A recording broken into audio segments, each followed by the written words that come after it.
রাজধানীর কাকরাইলে জাতীয় পার্টির কার্যালয়ের সামনে পাল্টাপাল্টি ধাওয়া ও ইটপাটকেল নিক্ষেপের ঘটনার পর আইনশৃঙ্খলা বাহিনীর হামলায় রক্তাক্ত হয়েছেন গণ অধিকার পরিষদের সভাপতি নুরুল হক নূর সহ তার দলের অর্ধশতাধিক নেতাকর্মী। শুক্রবার সামাজিক যোগাযোগ মাধ্যমে একাধিক ভিডিওতে দেখা গেছে নূরের মুখ থেকে বুক পর্যন্ত পুরো রক্তাক্ত, ফেটে গেছে নাক। এ সময় তাকে স্ট্রেচারে করে হাসপাতালে নিয়ে যেতে দেখা যায় দলীয় নেতাকর্মীদের। এ খবর প্রকাশের পরই ফেসবুকে ব্যাপক সমালোচনার ঝড় ওঠে। এরই মধ্যে নুরুল হক নূরের ওপর হামলার ঘটনায় নিন্দা জানিয়ে সামাজিক যোগাযোগ মাধ্যম ফেসবুকে পোস্ট দিয়েছেন আল জাজিরার সাংবাদিক জুলকারনাইন সায়ের।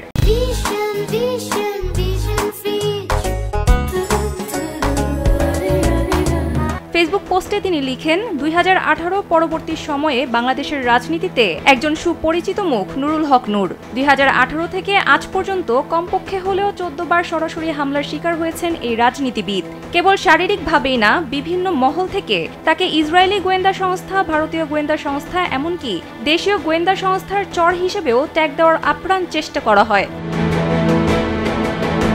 জুলকারনাইন স্যার আরও লিখেন, এত কিছুর পরও নূর কখনোই দমে যাননি, বরং প্রতিবার আঘাতের পর আরও সাহসী ভূমিকায় তিনি ফিরে এসেছেন। এবারও তার ব্যতিক্রম হবে না। যারাই আজ নূরের ওপর এই নোংরা হামলার ধৃষ্টতা দেখালেন, তাদের প্রতি একরাশ ঘৃণা। এদিকে প্রবাসী সাংবাদিক কনক সারোয়ার তার ফেসবুক পেজের পোস্টে লিখেন, পরিস্থিতি নিয়ন্ত্রণের জন্য নয়, বরং অস্থিতিশীলতা তৈরির জন্য ভিপি নূরের ওপর বর্বরোচিত এই হামলা। বলেন, জাতীয় পার্টির মোড়কে রিফাইন্ড আওয়ামী লীগকে পুনর্বাসনে কারা তৎপরতা দেখাচ্ছে, বিষয়টি স্পষ্ট।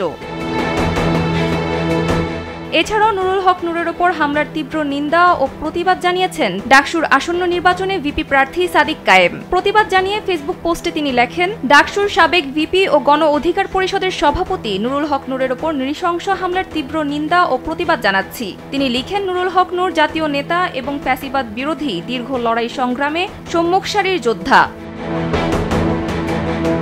এনসিপির সিনিয়র যুগ্ম মুখ্য সমন্বয়ক হান্নান মাসুদ ফেসবুক পোস্টে লিখেছেন, নুরুল হক নূর ভাই আমাদের সহযোদ্ধা, ফ্যাসিবাদ বিরোধী আন্দোলনে আমাদের সহযোগী।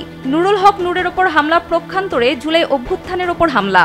এ হামলার জবাব দিতেই হবে, সবাইকে ঐক্যবদ্ধভাবেই দিতে হবে। সানজিদা ইসলাম, কালবেলা।